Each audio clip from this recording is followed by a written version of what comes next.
Hi Robert, how are you doing? I'm fine, thank you. Good. First off, just wanted to ask regarding Ella Morris and her injury, just any update on how she's doing perhaps mentally, how the club's supporting her? Yeah, I mean, she's an extremely positive person. She's of course, she's upset with the injury, but she's in the building. She's working really hard to get back, and bringing some good energy anyway. So I'm impressed how she's handling it, and I mean, she's taking steps every day in the gym as well. So I'm looking forward to have her back. But it's going to be quite many weeks before that, though. Yeah, good to hear that she's doing okay. Also, regarding kind of team news for this week. Evelina Summonen came off kind of in the later stages of the game yesterday. Is she okay? Was that injury related? No, it was cramp in the calf. So we just took a decision to do a double switch in that game. So it's no injury there. Perfect. And any other team news for Wednesday? Luana is back in full training, so she's going to be a part of the squad.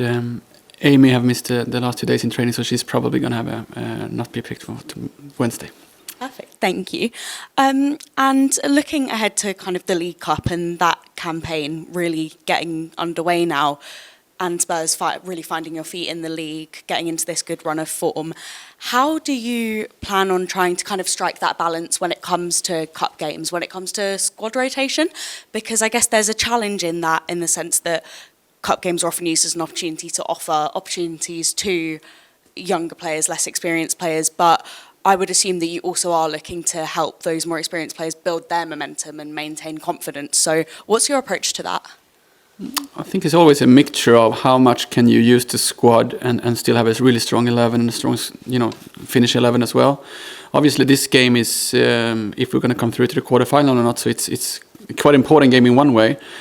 But on the other hand, we have a really good squad with upcoming players that also deserve to play, and we should have a squad that take us to the quarterfinal, not the starting 11. So we play Sunday, Wednesday, Saturday. So obviously I'm going to make sure I'm using the squad on Wednesday and Saturday. And I think most of the teams in the league do that. And I think it's a great opportunity to make sure we get some play time for some other players as well. Because if you're going to beat yourself into the starting 11, you need to also get the chance to play. And I think if you play in a competition game instead of a friendly game, that's so much more better. So it's a great way for me to assess the players, but still compete in a good cup. Of course, thank you. And just finally from me, obviously the winter break just around the corner now, busy week, and then a little bit of time off, although I'm sure there'll be lots of hard work going on behind the scenes. Are you taking the mindset of kind of the break coming at a good time for everyone to rest and recoup, or you're a little bit worried that it's come at a time where momentum really is building for your squad at the moment? No, I think it will come in a good timing, because we have had a tough run with a few games. Now we have won a few games, and we don't know the next upcoming 2 games, but we have gone through a journey. And I think every time you have this kind of a lot of games, you need the recovery as well. So even if we're winning or losing, I think you need those breaks to recover, to reflect a little bit, and to make sure we take the next step, no matter if you're winning or losing. So I think we're looking forward to the break, but still we have 2 more games, and we want to make sure we have some really good performances and results before we go on the break. Of course. Thank you so much. Good luck on Wednesday. Cheers. Hi, Robert. First off, Palace have really developed and grown into the WSL since the first game of the season that Spurs played against them. How much more of a threat do you think that they'll pose in this upcoming League Cup match? I mean, I think they did a lot of good signings before this season started, and to get those signings to play together and learn how to play together under their manager, I think they had a few games before they find a way, and I think after those 2-3 first games, they have competed very much in all the games. Even if they lost 5-2 yesterday, they still had 2-0 and creating some really good chances. So for me, Crystal Palace is not like a team that's obviously going to go down. It's actually a team that they show me that they are ready for staying in the Women's Super League, and a good day they can beat anyone. So just look at the players they have as well. So it's actually good opponents. So it's going to be fun to play them again and see where we are and see where they are. But it's also nice to go into the cup with a good feeling, like if we win and have a draw in this game, we're actually ready for the quarterfinals. I love those games. And we talked a lot earlier in the season about game management. How well do you think that the team dealt with that on Sunday, the challenges that Everton posed, especially late on in the game? And more so, kind of how can you build on that for the upcoming game on Wednesday? I think we in some part of the game we were really good in the game management to make sure we slowed down the game. Sometimes we were really good to keep the ball.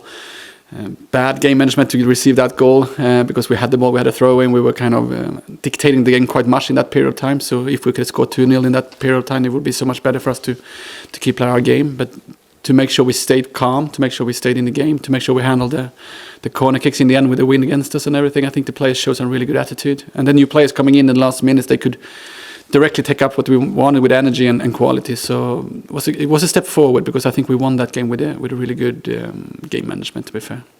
Finally from me, Eleanor Heaps had a really positive debut in the league on Sunday. Will she be playing in goal on Wednesday? I mean, obviously Beckley Spencer is coming back from sickness, and let's see how she is tomorrow in training. Kathleen is training well as well, so we pick the team tomorrow. But of course, it's the chance that she keep playing, because she has performed really good in 2 games in a row now. Fantastic, thanks a lot. Cheers. Okay, we'll move to questions on the online feed, coming to Dan Pentland. Hey Robert, hope you're well. I just wonder how you feel kind of Crystal Palace will approach this, because, you know, obviously if they want to go through, they're going to have to probably go and win the game and score, you know, a couple of goals as well. So do you kind of anticipate that they'll come out and try and play, and, you know, there might be some more space for you at the back? Or do you feel that they'll, you know, maybe take a more cautious approach? I think they are obviously aware that they need to win the game and score a few goals, and also be dependent on that Aston Villa losing their games. So, but we play Sunday, Wednesday, Saturday. They play Sunday, Wednesday, Sunday, and I think it's like us and like them, the league games is really important. The cup game is also a good cup, but I think most of them prioritize the league. But no matter what team they play, I think they actually have a quite good, strong squad this year.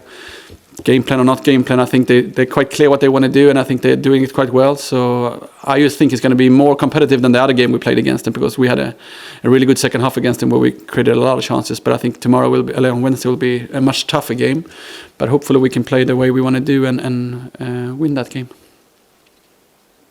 I just want to ask you about Beth England, because, you know, obviously she came to the club and she was a bit of a saviour in that first kind of second half of the season. Obviously you came in after that, and Beth got an injury for a while last season and came back for the second half. But how much do you kind of feel, how much more do you feel she's got to give? Do you kind of feel she's getting to kind of her top level again? Yeah, I was very happy to see her yesterday, actually. The way she pressed, the way she was finding her way in the link, the way she was in the box. Obviously she could have scored a goal or two more, but how she was moving and running and, you know, sharp on the touch as well. And those two finishing is like, of course, the first one is a tap in, but it's still she's at the right moment in the right place. The penalty was a great penalty as well. The leadership has always been there. Her way of acting as a great character is really good. But now she also getting the connections right and everything. So I'm just happy that she takes the journey and keep taking steps and keep scoring goals, because I think she can be even better now in the future, now when she get to know the players. And, you know, Haley haven't played too many minutes with her, for example, and Maite haven't played too many minutes with her as well. So it's going to be a good rest of the season if they can stay sharp and make sure they get the relationship they need. And just finally, I think you mentioned Caitlin Talbot there. I think she's on loan until December, isn't she, from West Ham? So kind of what's the kind of longer term plan with that? You know, would you look to extend it? Is it a player that you could sign permanently, or would you go back to a parent club?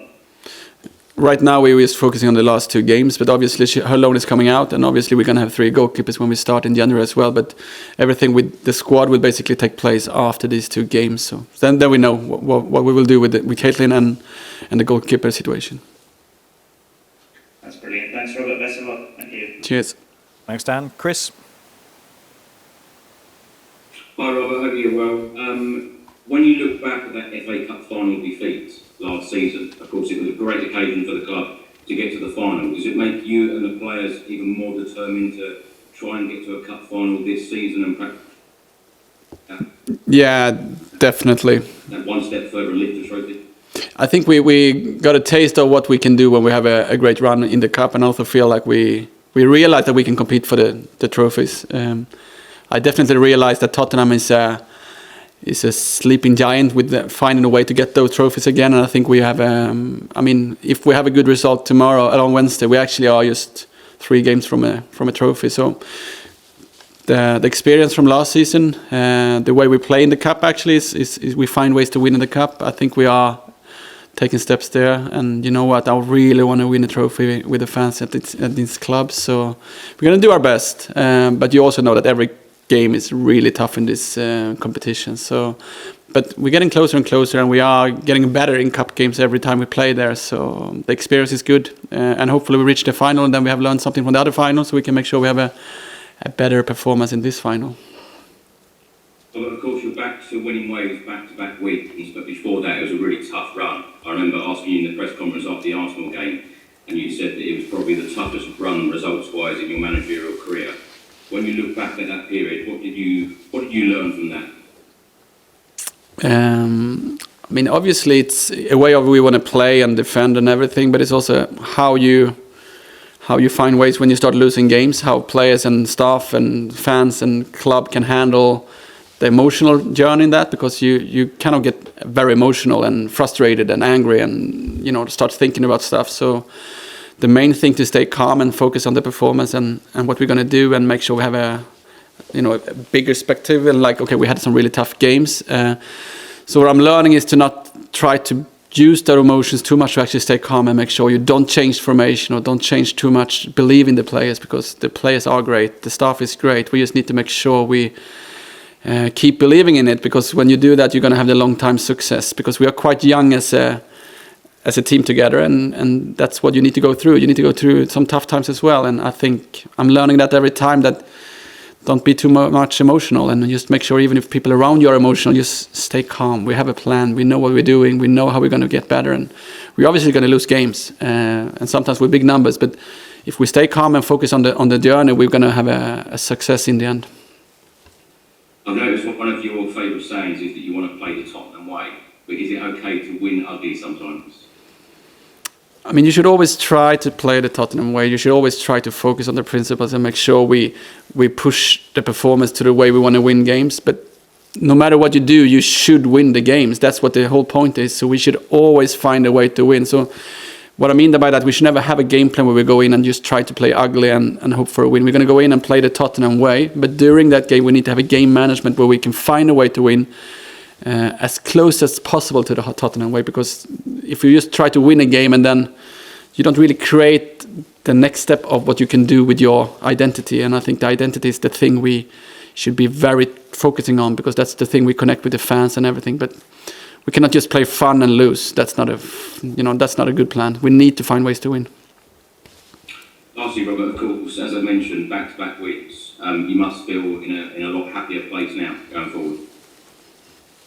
I mean, happiness is a strange thing, because, yeah, it's really nice to win, but happiness is just for the moment. So when we won yesterday, 5 minutes, great stuff, but then you're focusing on the next game and what we need to improve, what players you need to speak to. So it's not too much happiness as a coach, actually. You need to make sure you find a way to deal with the players who didn't play and everything as well. But, of course, you're more calm when you see that you won a game and the players are more happy and everything. But it's not too much about happiness to be a coach, actually. It's more about hard work and make sure you have a game plan for the next week.